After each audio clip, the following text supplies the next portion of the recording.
On November 5th, 1990, a man named Al-Sayed Nosser walked into a hotel in Manhattan and assassinated Rabbi Meir Kahane, the leader of the Jewish Defense League.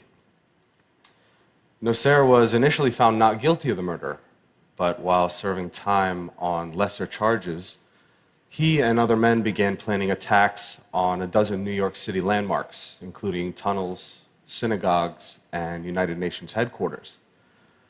Thankfully, those plans were foiled by an FBI informant.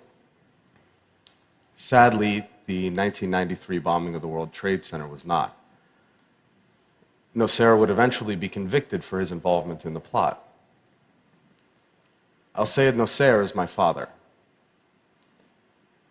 I was born in Pittsburgh, Pennsylvania in 1983 to him, an Egyptian engineer, and a loving American mother and grade school teacher who together tried their best to create a happy childhood for me. It wasn't until I was 7 years old that our family dynamics started to change. My father exposed me to a side of Islam that few people, including the majority of Muslims, get to see. It's been my experience that when people take the time to interact with one another, it doesn't take long to realize that for the most part, we all want the same things out of life. However, in every religion, in every population, you'll find a small percentage of people who hold so fervently to their beliefs that they feel they must use any means necessary to make others live as they do. A few months prior to his arrest, he sat me down and explained that for the past few weekends, he and some friends have been going to a shooting range on Long Island for target practice. He told me I'd be going with him the next morning. We arrived at Calverton shooting range, which, unbeknownst to our group, was being watched by the FBI. When it was my turn to shoot, my father helped me hold the rifle to my shoulder and explained how to aim at the target about 30 yards off. That day, the last bullet I shot hit the small orange light that sat on top of the target, and to everyone's surprise, especially mine, the entire target burst into flames. My uncle turned to the other men and in Arabic said, "Ibn Abu," like father, like son. They all seemed to get a really big laugh out of that comment, but it wasn't until a few years later that I fully understood what they thought was so funny. They thought they saw in me the same destruction my father was capable of. Those men would eventually be convicted of placing a van filled with 1,500 pounds of explosives into the sub-level parking lot of the World Trade Center's North Tower, causing an explosion that killed 6 people and injured over 1,000 others. These were the men I looked up to. These were the men I called Ammu, which means uncle. By the time I turned 19, I had already moved 20 times in my life. And that instability during my childhood didn't really provide an opportunity to make many friends. Each time I'd begin to feel comfortable around someone, it was time to pack up and move to the next town. Being the perpetual new face in class, I was frequently the target of bullies. I kept my identity a secret from my classmates to avoid being targeted, but as it turns out, being the quiet, chubby new kid in class was more than enough ammunition. So for the most part, I spent my time at home, reading books and watching TV or playing video games. For those reasons, my social skills were lacking, to say the least. And growing up in a bigoted household, I wasn't prepared for the real world.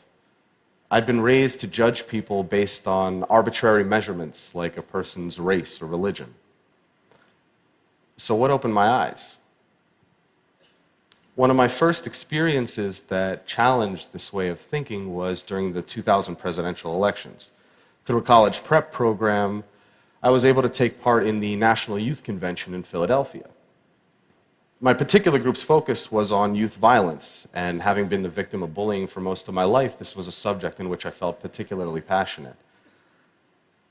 The members of our group came from many different walks of life.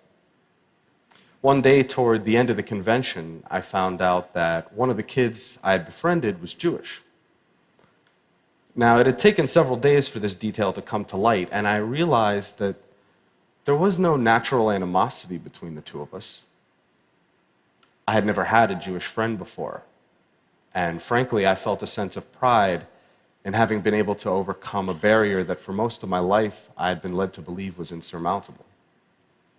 Another major turning point came when I found a summer job at Busch Gardens, an amusement park. There I was exposed to people from all sorts of faiths and cultures, and that experience proved to be fundamental to the development of my character. Most of my life I'd been taught that homosexuality was a sin, and by extension that all gay people were a negative influence. As chance would have it, I had the opportunity to work with some of the gay performers at a show there, and soon found that many were the kindest, least judgmental people I had ever met. Being bullied as a kid created a sense of empathy in me toward the suffering of others, and it comes very unnaturally to me to treat people who are kind in any other way than how I would want to be treated. Because of that feeling, I was able to contrast the stereotypes I'd been taught as a child with real-life experience and interaction. I don't know what it's like to be gay, but I'm well acquainted with being judged for something that's beyond my control. Then there was The Daily Show. On a nightly basis, Jon Stewart forced me to be intellectually honest with myself about my own bigotry and helped me to realize that a person's race, religion, or sexual orientation had nothing to do with the quality of one's character. He was, in many ways, a father figure to me when I was in desperate need of one.